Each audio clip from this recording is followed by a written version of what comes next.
నేను ఇంతసేపు దీంట్లో కూర్చొని ఊగుతా ఉన్నానా, నా పాటికి నేను ఫోన్ మాట్లాడుకుంటా ఊగుతా ఉన్నా, అది పైన అది లూజ్గా ఉన్నిందా, దమ్మాలని కింద పడ్డా. ఇంకా సాయి అన్న పరిగెత్తుకుంటా లోపలికి వచ్చేసినాడు. ఏదో కింద దమాలని సౌండ్ వచ్చింది, ఒక్కసారి పరిగెత్తుకుంటూ వచ్చింది, ఏమైందిరా? సాయి అన్న ఏం చెప్పినాడు అంటే, సేమ్ ఎట్లుందో అట్లా సెట్ చేసి దీపుని పిలుద్దాం.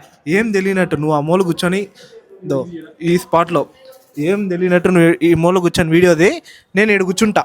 ఇప్పుడు యాస్టీస్ ఇంక ఈ స్పాట్ లోనే కూర్చోవాలి కదా, ఖచ్చితంగా కింద పడతాడు. ఎంతకి తెగించారా పాపం దీపు. నేను సాయన పిలవగానే సేమ్ ప్లేస్ లో వచ్చి కూర్చునేసాడు. మేమైతే కూర్చోగానే పడిపోతాడు వీడియో తీసుకుందాం అనుకుంటే అస్సలు పడలేదు. ఇంకా సాయన్ అయితే ఆయనకు వచ్చిన మాస్టర్ ప్లాన్ అంతా దీపు పైన వాడేశాడు. ఫాస్ట్ గా ఊగు అని చెప్పినాడు, అప్పటికీ పడలేదు. దూరం నుంచి వచ్చి చేతాకన్నాడు, అప్పటికీ పడలేదు. ఇంకా సాయన్ అయితే 2 కాళ్ళు పైన పెట్టి ఇట్లా ఊగు, ఆ స్ప్రింగ్ పవర్ ఏందో నీకు అప్పుడు తెలుస్తుంది, భలే ఉంటుంది ఊగడానికి అన్నాడా. దీపుకి అయితే ఏమాత్రం డౌట్ రాలేదు, మేము చెప్పింది చెప్పినట్టు అట్టే చేసినాడు. దీపు పై నీ ప్రాంక్ ఎలా అనిపించిందో ఖచ్చితంగా కామెంట్ చేయండి. అలా వెళ్ళిపోకపోతే వీడియోకి ఒక లైక్ వేసుకొని మన పేజ్ ని ఫాలో అండ్ సబ్స్క్రైబ్ చేయొచ్చు కదా. ఇలాంటి మంచి మంచి వీడియోస్ చాలా పోస్ట్ చేస్తా.